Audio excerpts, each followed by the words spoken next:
Hello students, कैसे हैं आप? बिल्कुल ओके, वेरी गुड।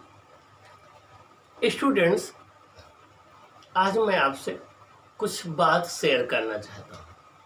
एक छोटी सी स्टोरी शेयर करना चाहता हूँ। एक बैलून सेलर था, गुब्बारे को बेचने वाला, बहुत ही गरीब था। किसी तरह गुब्बारे को बेच करके अपनी ज़िंदगी गुजारा करता था। डेली वो अपने गुब्बारे, कई रंग के गुब्बारे लेकर के बेचने निकलता था और वो दिन भर बेचते बेचते जब देखता था कि उसकी बिक्री कम हो रही है तो वो हीलियम से भरा हुआ एक गुब्बारा निकालता था और उसको हवा में छोड़ देता था। अब चूंकि हीलियम गैस हल्की होती है तो बहुत ऊंचाई तक जाता था। जब आसपास के बच्चे देखते थे कि इसका बैलून तो बहुत ऊंचाई तक जा रहा, तो फिर दौड़ते हुए आते थे और उसका बैलून खरीदने की जिद करते थे। उसकी बिक्री बढ़ जाती थी। यही वो तरीका अपनाता था अपनी बिक्री बढ़ाने के लिए।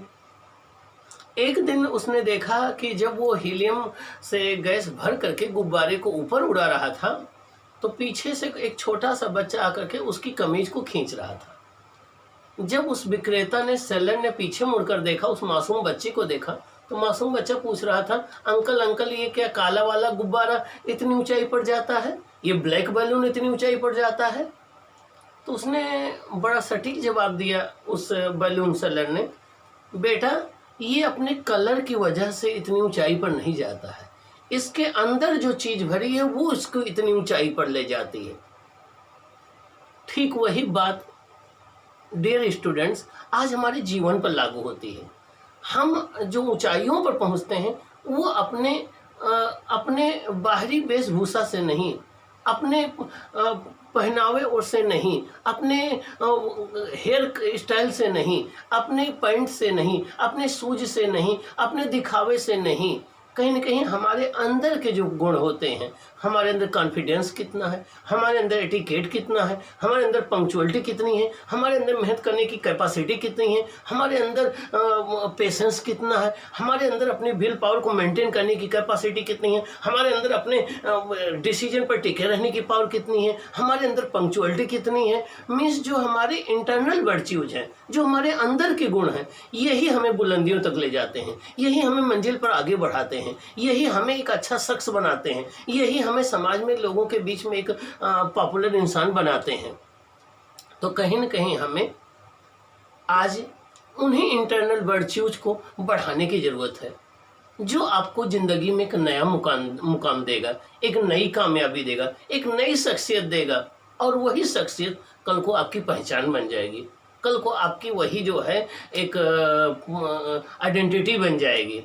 इसलिए आइए हम अपने अंदर जो वर्च्यूज हैं उनको बढ़ाएं और उन्हीं के बेसिस पर आने वाले समय में हम भी उन ऊंचाइयों को छुएं जिन ऊंचाइयों तक वो बैलून गया था। ओके बच्चों, प्रीवियस क्लास में हमने देखा था कि हमारे पास अगर कई सेल्स हों तो उनको हम सीरीज में कैसे कंबाइन करें, पैरेलल में कैसे कंबाइन करें, उसका बेनिफिट क्या है, राइट ग्रुपिंग क्या होती है, रॉन्ग ग्रुपिंग क्या होती है, ये ढेर सारा डिस्कशन मैंने किया था जिसमें 3 इम्पॉर्टेंट डिस्कशन रिजल्ट थे। वो फिर एक बार मैं आपको मेमोराइज करा दूं, एक बार फिर मैं रिमाइंड करा दूं, क्योंकि आपका वीडियो बनाने के पहले मैं ऑलरेडी देख लेता हूं कि क्वेश्चन किस वैरायटी के पूछे गए हैं, क्या चीज़ इंपॉर्टेंट है, क्या चीज़ नहीं इंपॉर्टेंट है। बार बार मैं उस चीज़ को आपके वीडियो लेक्चर में इसीलिए रिपीट करता हूँ। तो हमने आपको बताया था कि जब भी आपको ढेर सारे सेल्स दे दिए जाए और एक एक्सटर्नल रेजिस्टेंस कैपिटल R दे दिया जाए, ये पता करना हो कि इन सारे सेल को सीरीज में कंबाइन करें या पैरेलल में कंबाइन करें। तो उसका तरीका क्या है, सभी सेल का टोटल इंटरनल रेजिस्टेंस निकाल लो जिसको हम बोलेंगे स्मॉल r इक्विवेलेंट। उसके बाद वो लोड रेजिस्टेंस देख लो जो आपको दिया गया है, एक्सटर्नल रेजिस्टेंस कैपिटल R। अब आप देखो कि क्या जो टोटल इंटरनल रेजिस्टेंस है सभी सेल का वो एक्सटर्नल रेजिस्टेंस से मच स्मॉलर है। अगर total internal resistance external resistance capital R से मच स्मॉलर है तो सबको सीरीज में कनेक्ट कर देना और आपको करंट जो मिलेगी एक सेल की n टाइम्स मिलेगी और ये यूजफुल कॉम्बिनेशन होगा। लेकिन अगर सभी सेल का जो नेट इंटरनल रेजिस्टेंस है वो कैपिटल R से मच ग्रेटर है तो आप उनको पैरेलल में कनेक्ट कर देना, तब आपको जो टोटल करंट मिलेगी एक सेल की n टाइम्स मिलेगी। इसका मतलब हो गया जब सभी सेल का टोटल इंटरनल रेजिस्टेंस बहुत ज़्यादा हो तो उनको पैरेलल में कनेक्ट करने का बेनिफिट होता है, और जब वो एक्सटर्नल रेजिस्टेंस से बहुत कम हो तो सीरीज में कनेक्ट करना ज़्यादा बेनिफिशियल होता है। तीसरी बात मैंने आपको ये बताया था कि अगर आपके पास टोटल कैपिटल n सेल हों, उसमें से स्मॉल n रॉन्गली कनेक्टेड हो जाए, तो नेट ईएमएफ जो आता है वो आता है E net equal to capital N minus 2 into small n bracket close into E, और यहाँ से करंट आता है n minus 2n bracket close into E upon capital R plus NR, ये आता है। अगली बात मैंने आपको ये बताया था कि जब भी आपको n सेल दे दिए जाए, पहले उनको आप सीरीज में कंबाइन किया, फिर आपने उनको पैरेलल में कंबाइन किया। अगर आप चाहते हो कि इक्वल करंट मिले तो capital R equal to small r होना चाहिए। मीन्स जो सेल का इंटरनल रेजिस्टेंस होना चाहिए स्मॉल r, वो कैपिटल R के इक्वल होना चाहिए। अगर ऐसा है तो सीरीज और पैरेलल दोनों में आपको सेम करंट मिलेगी। ओके, अगला रिजल्ट मैंने आपको ये बताया था कि अगर दो डिफरेंट ईएमएफ और डिफरेंट इंटरनल रेजिस्टेंस के सेल हैं, उनको सीरीज में कंबाइन करोगे तो ई इक्विवेलेंट आएगा E1 plus E2, are equivalent आएगा R1 प्लस R2। अगर एक का नेगेटिव दूसरे के पॉजिटिव से कनेक्ट है, और अगर दोनों के नेगेटिव आपस में कनेक्ट है या दोनों के पॉजिटिव आपस में कनेक्ट है, तो ई इक्विवेलेंट आएगा E1 minus E2, are equivalent आएगा R1 प्लस R2। अगला रिजल्ट मैंने आपको बताया था, जब भी दो डिफरेंट ईएमएफ और डिफरेंट इंटरनल रेजिस्टेंस के सेल पैरेलल में कंबाइन हो तो उनका ई इक्विवेलेंट आता है E1 R2 plus E2 R1 upon R1 plus R2, और आर इक्विवेलेंट आता है R1 R2 upon R1 plus R2। ये रिजल्ट हमने आपको प्रीवियस क्लास में डिस्कस किए थे। आज हम डिस्कस करेंगे कि अगर आपके पास कैपिटल N सेल हो, कितने हो, कैपिटल N सेल हो, और उनको आप मिक्स्ड कॉम्बिनेशन में करना चाहते हो।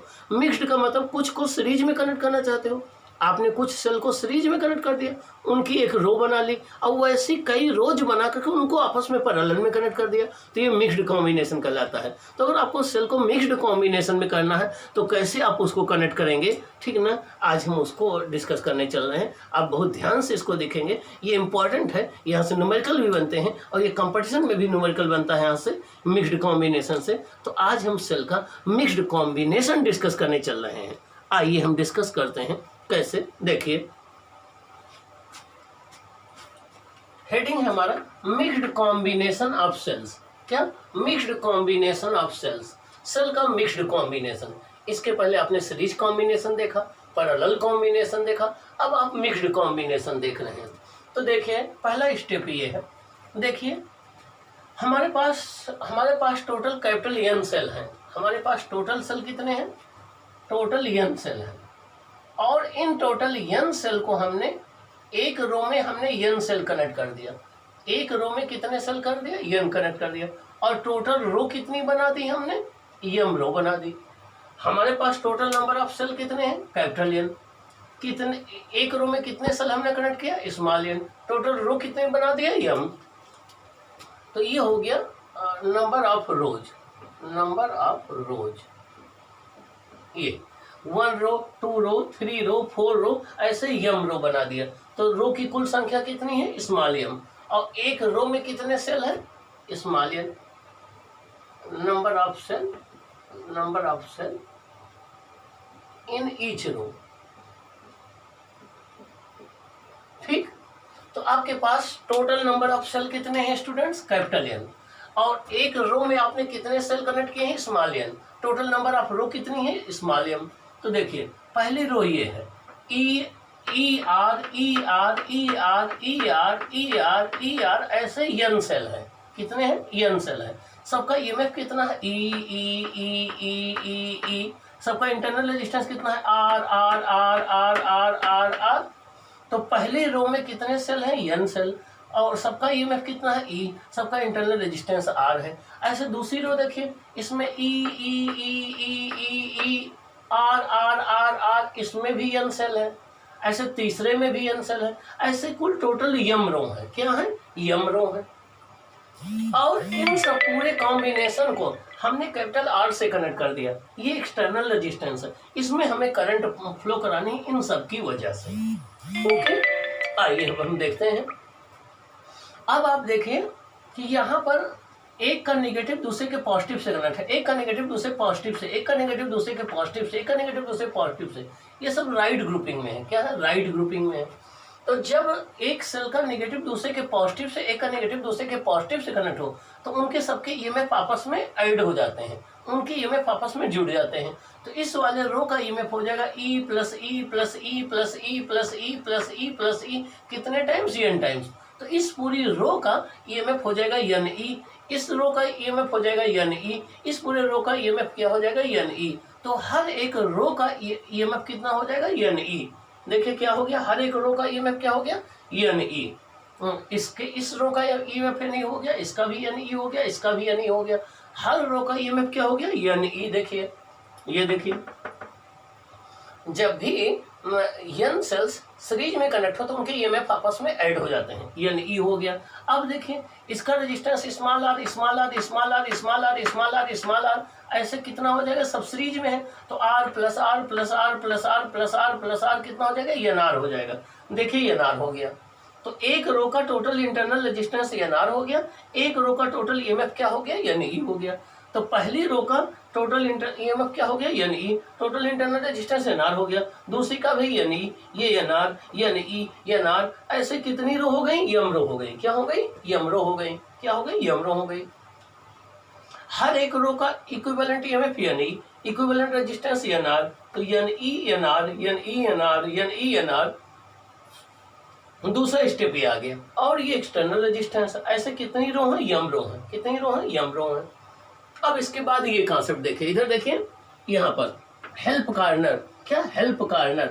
अगर ये देखिए ये सेल है ई ई ई ई, ऐसे अगर सेम ईएमएफ के एन सेल लगे हों और सब पैरेलल में हों ए और बी के बीच में, अगर एन आइडेंटिकल सेल पैरेलल में लगे हों दो पॉइंट के बीच में, तो इनका इक्विवेलेंट जो आता है वो ई ही रहता है। इनका इक्विवेलेंट क्या रहता है? ई ही रहता है। अगर एन आइडेंटिकल सेल पैरेलल में कनेक्ट हो दो पॉइंट के बीच में, तो इनका इक्विवेलेंट जो है वो ई ही रहता है। क्या रहता है? ई ही रहता है। तो अब आप देखिए यहाँ पर, देखिए यहाँ पर N E N E N E N E, ये सब किस में है? आपस में पैरेलल में है। किस में है? N E N E N E N E N E, सब आपस में पैरेलल में है। और यहाँ सब आपस में पैरेलल में, इनका इक्विवेलेंट क्या है? ई के बराबर। तो यहाँ पर इनका इक्विवेलेंट क्या हो जाएगा? सबका वो हो जाएगा एन ई के इक्वल। देखें ये इक्विवेलेंट आ गया, थर्ड स्टेप में इनका इक्विवेलेंट एन ई आ गया। तो जितनी रो थी सभी रो के सेल का इक्विवेलेंट ईएमएफ कितना आ गया? एन ई आ गया। अब अगली कॉन्सेप्ट देखिए, अगली कॉन्सेप्ट है अगर आपके पास एन आइडेंटिकल रजिस्टर हो, देखिए R R R R R, और ये सब पैरेलल में हो, तो इनका इक्विवेलेंट होता है R equivalent R upon N. क्या होता है? R equivalent R upon N. अब यहाँ पर देखिए, अभी इस वाले डायग्राम देखिए, ये है N are N are N are N are N R, ये सब आपस में पैरेलल में है और टोटल कितने बार है? M times. तो इनका इक्विवेलेंट क्या हो जाएगा? 1 upon r equivalent equal to 1 upon N r, 1 upon N r, 1 upon N r, 1 upon N r, कितने टाइम्स? M times.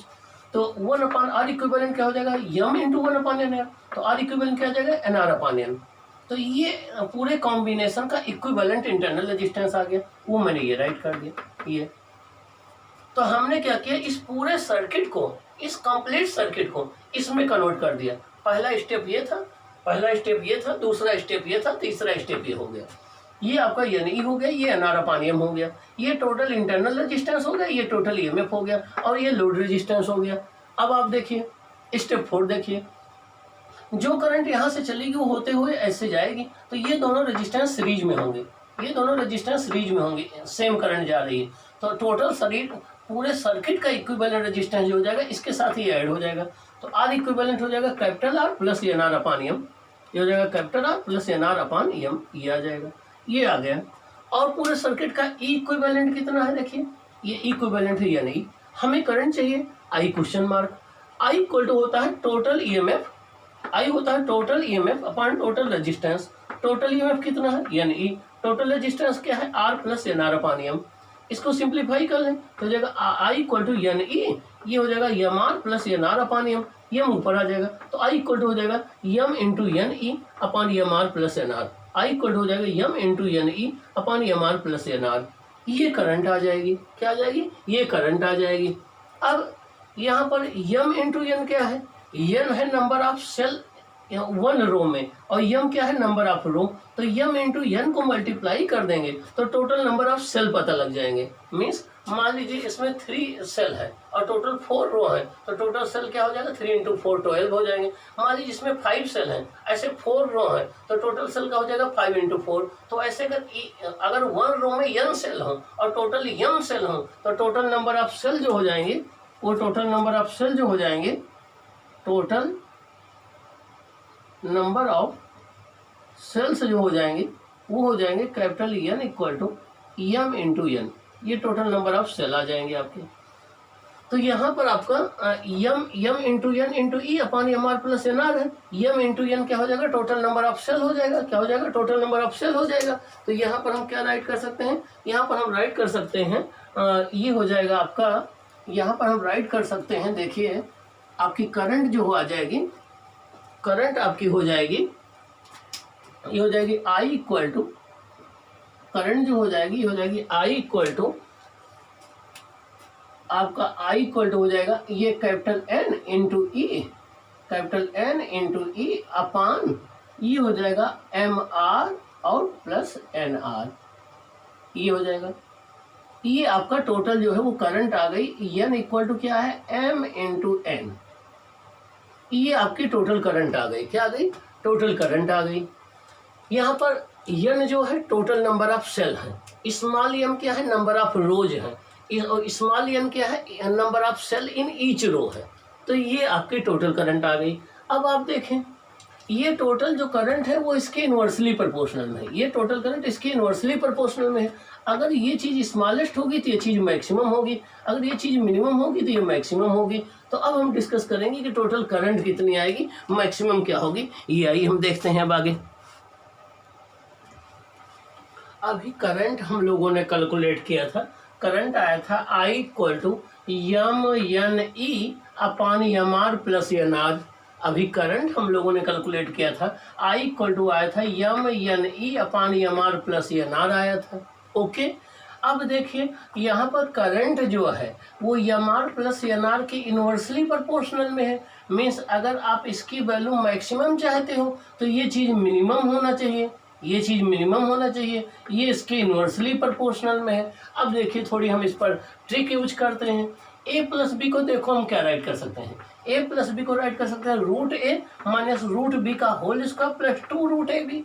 अब इसको ओपन करोगे तो रूट ए का स्क्वायर ए आ जाएगा प्लस रूट बी का स्क्वायर बी आ जाएगा और माइनस 2 रूट ए बी आ जाएगा plus 2 root A B cancel हो जाएगा, ए प्लस बी आ जाएगा। तो ए प्लस बी को हम इस फॉर्मेट में राइट कर सकते हैं, ए प्लस बी को हम इस फॉर्मेट में राइट कर सकते हैं। इसको सॉल्व करेंगे तो ए प्लस बी आएगा। अब ए की जगह पर हम एम आर ले लें, बी के प्लेस पर हम एन आर ले लें, तो m are plus N r को हम राइट कर सकते हैं root m r minus root n r का whole square plus 2 root m r into n r. हम ये राइट कर सकते हैं, इसके प्लेस पर ये राइट कर सकते हैं। अब देखिए यहाँ पर M are plus N R के प्लेस पर हम ये राइट कर दें तो आई हो जाएगा m N E upon square root m r minus square root n r का whole square plus 2 square root m r into n are हो जाएगा। अब यहाँ से आप देखें करंट इसके इन्वर्सली प्रोपोर्शनल में है। आप चाहते हो कि करंट मैक्सिमम रहे तो इसकी वैल्यू मिनिमम होनी चाहिए। आप चाहते हैं करंट मैक्सिमम रहे तो ये न्यूमरेटर है, ये डिनोमिनेटर है, तो करंट के मैक्सिमम होने के लिए डिनोमिनेटर को मिनिमम होना पड़ेगा। अब इसको मिनिमम होने के लिए इसको तो हम चेंज कर नहीं सकते हैं, हम इसको मिनिमम कर सकते हैं। इसको मिनिमम क्या कर सकते हैं 0। फिर से सुन लीजिए, ये करंट जो है इसके इन्वर्सली प्रोपोर्शनल में है, ये करंट इसके इन्वर्सली प्रोपोर्शनल में है। इसके मैक्सिमम होने के लिए इसको मिनिमम होना पड़ेगा और इसके मिनिमम होने के लिए इसको तो हम कुछ कर नहीं सकते हैं, इसको हम 0 कर सकते हैं। इसको मिनिमम हो तो इसको 0 कर दें तो ये चीज़ मैक्सिमम हो जाएगी। तो देखिए for I to be maximum ये चीज़ 0 हो जाएगी। यहाँ होल स्क्वायर हटा दीजिए, ये हो जाएगा, यहाँ से आ जाएगा square root m r equal to square root n r आ जाएगा, होल स्क्वायर कर दीजिए m r equal to N r आ जाएगा, कैपिटल आर इक्वल टू आ जाएगा n are upon m, capital R equal to आ जाएगा एन आर अपान एम। इसका मतलब हो गया कि करंट के मैक्सिमम होने के लिए capital are N are upon M के इक्वल होना चाहिए। कैपिटल आर क्या है लोड रेजिस्टेंस, क्या है लोड रेजिस्टेंस, और स्मॉल एन आर अपान क्या है टोटल इंटरनल रेजिस्टेंस। इसका मतलब हो गया कि मिक्स्ड कॉम्बिनेशन में सर्किट में करंट तभी मैक्सिमम होगी जब एक्सटर्नल रेजिस्टेंस की वैल्यू नेट इंटरनल रेजिस्टेंस के इक्वल हो। इसका मतलब मिक्स्ड कॉम्बिनेशन में एक्सटर्नल रेजिस्टेंस में करंट तब मैक्सिमम होगी जब लोड रेजिस्टेंस की वैल्यू जो है नेट इंटरनल रेजिस्टेंस के इक्वल हो। ओके, मिक्स्ड कॉम्बिनेशन में करंट मैक्सिमम तब होगी जब लोड रेजिस्टेंस की वैल्यू नेट इंटरनल रेजिस्टेंस के इक्वल हो। ये नेट इंटरनल रेजिस्टेंस है और ये लोड रेजिस्टेंस है। अब देखें मैक्सिमम करंट कितनी हो जाएगी, आई मैक्सिमम होती है N E upon capital are N are upon M. अब हम क्या करें कि कैपिटल आर के प्लेस भी एन आर, यहाँ पर हम एन आर अपान एम रख दें, तो आई मैक्सिमम हो जाएगा N E upon N R upon M plus N R upon M. तो आई मैक्सिमम हो जाएगा N E upon 2 N are upon M. ये हो जाएगा I maximum M N E upon 2 N are, N cancel हो जाएगा, तो I maximum हो जाएगा M into E upon 2 are, जहाँ यम क्या है, नंबर ऑफ रो है, क्या है, नंबर ऑफ रो है, और ई क्या है, ईएमएफ ऑफ वन सेल है, स्मॉल आर क्या है, इंटरनल रेजिस्टेंस है। इतनी मैक्सिमम करंट होगी कब, जब ये कंडीशन होगी। तो अब स्मॉल आर की वजह इसको हम कैपिटल आर के टर्म में लिखना चाहते हैं, तो देखिए आई मैक्सिमम है N E upon capital R plus N R upon M, तो इसके प्लेस पर हम कैपिटल आर लिख दें, इसके प्लेस पर हम कैपिटल आर लिख दें, ये चीज कैपिटल आर के इक्वल है, तो हमारी आई मैक्सिमम हो जाएगा N E upon R plus R हो जाएगा, तो आई मैक्सिमम हो जाएगा एन ई अपान 2 आर हो जाएगा। तो I equal to n E upon 2 r, n क्या है, number of cell in each row है। तो आप याद रखना, जब number of cell in each row में लोगे तो उस केस में नीचे कैपिटल आर आएगा, जब नंबर ऑफ रो लोगे तो उस केस में स्मॉल आर आएगा। जब मैक्सिमम करंट आप नंबर ऑफ रो के टर्म में लिखेंगे तो यहाँ स्मॉल आर आएगा, जब आप मैक्सिमम करंट जो है वो number of cells in each row के टर्म में लिखेंगे तो ई अपान 2 कैपिटल आर आएगा। ये मैक्सिमम करंट के फॉर्मूले हो गए। अब हम देखें, अब देखिए ये आपका ये एन ई है, ये एन आर अपान एम है, और ये लोड रेजिस्टेंस है, ये एक्सटर्नल रेजिस्टेंस जो आपने कनेक्ट किया है ये लोड रेजिस्टेंस कहलाता है। ये कोई बल्ब हो सकता है, कोई ट्यूबलाइट हो सकती है, कोई हीटर हो सकता है, कोई गीजर हो सकता है, कोई डिवाइस हो सकती है, ये लोड रेजिस्टेंस कहलाता है। करंट कितनी आई, अब इसमें मैक्सिमम पावर डिलीवर्ड कितनी होगी, power delivered to the external resistance वो हो जाएगा P R equal to I square R. P R equal, P मतलब पावर, आर मतलब कैपिटल आर में आई स्क्वायर आर। अब P मैक्सिमम कब होगी, जब I मैक्सिमम होगी, तो P मैक्सिमम हो जाएगा I max square into R. इसका मतलब ये हो गया, और I मैक्सिमम कब होती है, जब R equal to N R upon M है, R equal to N R upon M है। इसका मतलब ये हो गया कि ये सेल इस लोड को मैक्सिमम पावर तभी डिलीवर करेगा जब कैपिटल R की value N are upon M के इक्वल हो, जब कैपिटल R की value N are upon M के इक्वल हो। तो कोई भी सेल का कॉम्बिनेशन एक्सटर्नल रेजिस्टेंस को तभी मैक्सिमम पावर ट्रांसफर करता है जब उस जब सभी सेल का जो इंटरनल रेजिस्टेंस हो वो लोड रेजिस्टेंस के इक्वल हो। कोई भी सेल का कॉम्बिनेशन लोड रेजिस्टेंस को मैक्सिमम पावर तभी ट्रांसफर करेगा जब लोड रेजिस्टेंस की वैल्यू नेट इंटरनल रेजिस्टेंस के इक्वल हो। ये इंपॉर्टेंट है कंडीशन। अब when external resistance is equal to the internal resistance, maximum power is delivered to R, means R को maximum power delivered होगी। अब कितनी पावर डिलीवर्ड होगी, P equal to I square R होता है। अब I की वैल्यू ये है, I की वैल्यू ये है, इसको पुट कर दीजिए तो हो जाएगा I की वैल्यू देखिए ये है n into E upon 2 R, तो हो जाएगा n into E upon 2 R का होल स्क्वायर इंटू आर, एक आर से एक आर कैंसिल हो जाएगा, n square E square upon 4 R, n square E square upon 4 R. तो ये मैक्सिमम पावर हो जाएगी, क्या हो जाएगी, ये मैक्सिमम पावर हो जाएगी आपके पैरेलल कॉम्बिनेशन में, ये मैक्सिमम पावर हो जाएगी। तो आपको मिक्स्ड कॉम्बिनेशन में 3 रिजल्ट याद रखने हैं। पहला रिजल्ट याद रखना है जब कैपिटल आर की value N are upon M के इक्वल होगी तो उस केस में जो है करंट मैक्सिमम होगी। दूसरा याद रखना है पावर मैक्सिमम तब हो, पावर मैक्सिमम जो होगी N square E square upon 4 R होगी। अब जब आप ये न्यूमेरिकल सॉल्व करेंगे, जब आप मिक्स्ड कॉम्बिनेशन के न्यूमेरिकल दिए जाएंगे तो वहां पर आप 2 कॉन्सेप्ट यूज करेंगे, एक ये कॉन्सेप्ट यूज करेंगे, एक आप यूज करेंगे total number of cell equal to N into M. ये 2 कॉन्सेप्ट आप यूज करेंगे। एक आप यूज करेंगे कि capital R equal to N R upon M maximum current के लिए, एक यूज करेंगे capital N equal to small N into M. Small N क्या है, नंबर ऑफ सेल 1 रो में है, एम क्या है, नंबर ऑफ रो है। अब जब आप इसको सॉल्व करेंगे तो कभी कभी स्मॉल एन और एम की वैल्यू फ्रैक्शन में आएगी, क्या आएगी, फ्रैक्शन में आएगी, मान लो 2.3 आ गया। तो अगर फ्रैक्शन में आती है तो आपको क्या करना है, उसको इंटीग्रल वैल्यू ले लेना है। क्या लेना है? इंटीग्रल वैल्यू ले लेना है। और इस तरीके से इंटीग्रल वैल्यू लेना है कि करंट मैक्सिमम हो। आपको यम और एन की वैल्यू इस तरीके से ले लेना है। मीन्स जब कभी आप न्यूमेरिकल सॉल्व करेंगे तो एन की वैल्यू और एम की वैल्यू मान लो फ्रैक्शन में आ गई। किसमें आ गई? फ्रैक्शन में आ गई। अब फ्रैक्शन में तो रो हो नहीं सकते हैं और नंबर ऑफ सेल्स हो सकते हैं, तो आपको क्या करना है, इनको इंटीग्रल लेना है। इनको क्या करना है? इंटीग्रल लेना है। और इस तरीके से इंटीग्रल लेना है कि करंट मैक्सिमम हो। क्या हो? करंट मैक्सिमम हो। तो इस तरीके से आपको कॉम्बिनेशन बनाना है यम इंटू एन का कि करंट क्या हो? मैक्सिमम हो। क्या हो? मैक्सिमम हो। तो ये बात आप ध्यान रखेंगे। ये रहा आपका जो है मिक्स्ड कॉम्बिनेशन। क्या रहा? Mixed combination. तो आपने सेल के 3 कॉम्बिनेशन पढ़े, एक सीरीज कॉम्बिनेशन पढ़ा, एक पैरेलल कॉम्बिनेशन पढ़ा, एक मिक्स्ड कॉम्बिनेशन पढ़ा। अब तीनों रिजल्ट याद रखेंगे। सीरीज कॉम्बिनेशन के लिए टोटल इंटरनल रेजिस्टेंस की वैल्यू कैपिटल आर से कम होनी चाहिए यूजफुल होने के लिए। पैरेलल कॉम्बिनेशन में लिए टोटल इंटरनल रेजिस्टेंस की वैल्यू आर से ज़्यादा होनी चाहिए। यहाँ पर मैक्सिमम करंट के लिए कैपिटल आर की value N R upon M के इक्वल होनी चाहिए। ओके, तो ये आप इसको प्रैक्टिस कर लेंगे और इसको लर्न रखेंगे अच्छे से, जिससे आप न्यूमेरिकल जब आए तो सॉल्व कर सके, चाहे आपके एकेडमिक में आए और चाहे आपके कंपटीशन में आए। आइए स्टूडेंट्स, एक छोटी सी कॉन्सेप्ट हम और सीख लेते हैं। ये इम्पॉर्टेंट है, कई बार आपके एग्जाम में और कंपटीशन में भी पूछी जाती है। इसको बोलते हैं मैक्सिमम पावर ट्रांसफर थ्योरम। क्या? Maximum power transfer theorem. तो नाम से ही क्लियर है कि मैक्सिमम पावर कब ट्रांसफर होगी। क्या? मैक्सिमम पावर कब ट्रांसफर होगी, उससे रिलेटेड थ्योरम है। देखिए, ये कोई एक सेल है, इसका ईएमएफ देखिए, ये कोई एक सेल है, इसका ईएमएफ ई है, इसका इंटरनल रेजिस्टेंस आर है। ये कोई एक सेल है, इसका ईएमएफ ई है और इंटरनल रेजिस्टेंस आर है। इसको हमने किसी लोड से कनेक्ट कर दिया। अब ये सेल इसको करंट इसमें फ्लो कर रहा है, तो ये सेल इसको कब मैक्सिमम पावर ट्रांसफर करेगा, कब इसको ये मैक्सिमम पावर डिलीवर करेगा, इसके लिए हमें कंडीशन चाहिए। मीन्स कोई भी वोल्टेज सोर्स किसी लोड को या किसी रेजिस्टेंस को किस कंडीशन में मैक्सिमम पावर इसको ये ट्रांसफर करेगा, ये हमें पता करना है। तो P मैक्सिमम R में कब होगा, ये पता करना है। चलो देखते हैं स्टेप 2 में। ये दोनों रेजिस्टेंस सीरीज में है, तो इनका इक्विवेलेंट हो जाएगा capital R plus small r।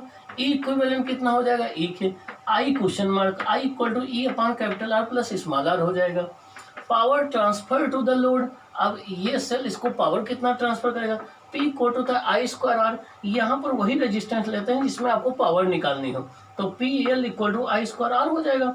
आई की वैल्यू कितनी है? E upon capital R plus small r का होल स्क्वायर इंटू आर हो जाएगा। ये हो जाएगा E square r plus capital R into plus small r का होल स्क्वायर। ये पावर ट्रांसफर हो गई, किसको? लोड को। इस रेजिस्टेंस में ये पावर ट्रांसफर हो गई। अब आप देखिए, इफ आर इक्वल टू 0 हम ले लें, यहाँ पर देखिए आर की वैल्यू अगर आप 0 रख देंगे तो पी एल क्या आ जाएगा? यहाँ आर की वैल्यू 0 रख दो तो पी एल क्या आ जाएगा? 0 आ जाएगा। तो मिनिमम पावर क्या हो जाएगी? 0 हो जाएगी। तो यहाँ पर अगर आर की वैल्यू 0 कर दोगे तो ये इसको कोई पावर नहीं ट्रांसफर करेगा। अब यहाँ देखिए, यहाँ आर इन्फिनिटी कर दीजिए, आर इनफाइनाइट कर दीजिए, तो इन्फिनिटी प्लस आर करेंगे तो इन्फिनिटी आएगा। इन्फिनिटी में कोई चीज़ जोड़ दो तब भी इन्फिनिटी रहता है, तो यहाँ इन्फिनिटी प्लस आर करेंगे तो इन्फिनिटी आएगा। और 1 इन्फिनिटी का स्क्वायर इन्फिनिटी आएगा और 1 अपॉन इन्फिनिटी 0 आ जाएगा। तो जब आप इन्फिनिटी कर देंगे तब भी पी मिनिमम 0 हो जाएगा। इसका मतलब ये आर चाहे 0 हो या आर इनफाइनाइट हो, मीन्स यहाँ दोनों के केस में पावर डिलीवर्ड 0 होगी। अब मैक्सिमम पावर कब ट्रांसफर होगी?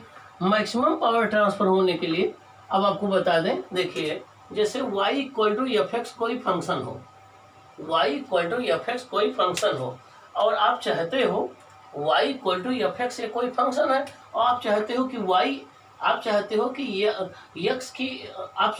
x के किस वैल्यू के लिए y मैक्सिमम होगा, तो उसके लिए कंडीशन होती है dy by D X equal to 0। अगर y equal to F X एक फंक्शन हो, आप चाहते हो कि y की मैक्सिमम या मिनिमम वैल्यू रहे, तो उसकी कंडीशन होती है dy by D X equal to 0। क्या? dy by D X equal to 0। अगर ये कंडीशन होगी तो y की वैल्यू या तो मैक्सिमम होगी या मिनिमम होगी।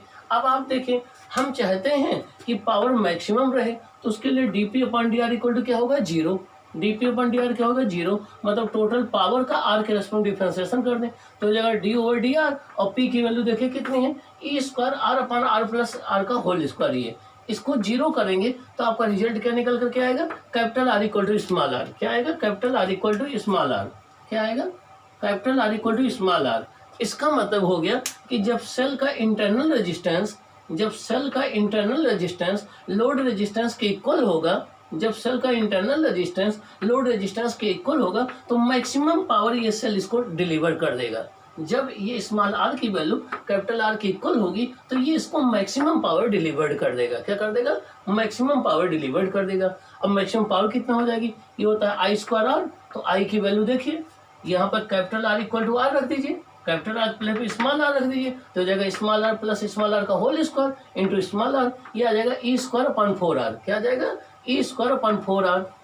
अब अगर हम P और R के बीच में ग्राफ प्लॉट कर दें, ये P पावर है, ये R लोड रेजिस्टेंस है। अगर हम पावर के बीच में और लोड रेजिस्टेंस के बीच में ग्राफ प्लॉट करना चाहें तो देखिए क्या होगा, यहाँ पर R अगर 0 है तो P 0 है। देखिए R 0 है तो P 0 है, ओरिजिन से ग्राफ स्टार्ट होगा। R अगर इन्फिनिटी हो जाएगा तो P 0 हो जाएगा, R अगर इन्फिनिटी हो जाएगा तो P 0 हो जाएगा। तो आपका ग्राफ इस तरीके से आएगा। यहाँ पर जब small r equal to capital R होगा तो P मैक्सिमम होगा। देखिए P मैक्सिमम है, उसकी वैल्यू कितनी है e²/4r। तो ये आपका पावर डिलीवर्ड और लोड रेजिस्टेंस के बीच में ये ग्राफ आएगा, पावर डिलीवर्ड और लोड रेजिस्टेंस के बीच में ये ग्राफ आएगा। तो आपको एक ये रिजल्ट याद रखना है, एक ये रिजल्ट याद रखना है, एक ये ग्राफ जो है याद रखना है, ये पूछा जाता है। तो इसको बोलते हैं मैक्सिमम पावर ट्रांसफर थ्योरम। मतलब क्या हुआ कि जब भी किसी वोल्टेज सोर्स से जब भी आप किसी वोल्टेज सोर्स को किसी लोड से कनेक्ट कर दोगे तो जो लोड का रेजिस्टेंस हो वही उस वोल्टेज सोर्स का रेजिस्टेंस हो, दोनों के इक्वल हो जाए, means load resistance equal to internal resistance हो जाए, तो वो voltage source maximum power delivered करेगा उस लोड को। ओके, तो यहाँ तक आप प्रिपेयर कर लेंगे और इसके बाद जो बात नहीं समझ में आएगी आप उसको कमेंट बॉक्स में शेयर करेंगे या राइट करेंगे, ठीक ना। आप अगर क्वेरी पूछेंगे तो आपको मैक्सिमम बेनिफिट होगा, अगर आप पूछेंगे नहीं तो फिर आपको मैक्सिमम बेनिफिट नहीं मिलेगा। और आपको बोर्ड देना है, इसके बाद IIT मेंस भी देना है आपको। अच्छे से आप इसको प्रिपेयर करिए, जहाँ जो बात ना आए वो आप शेयर करिए। Okay, bye.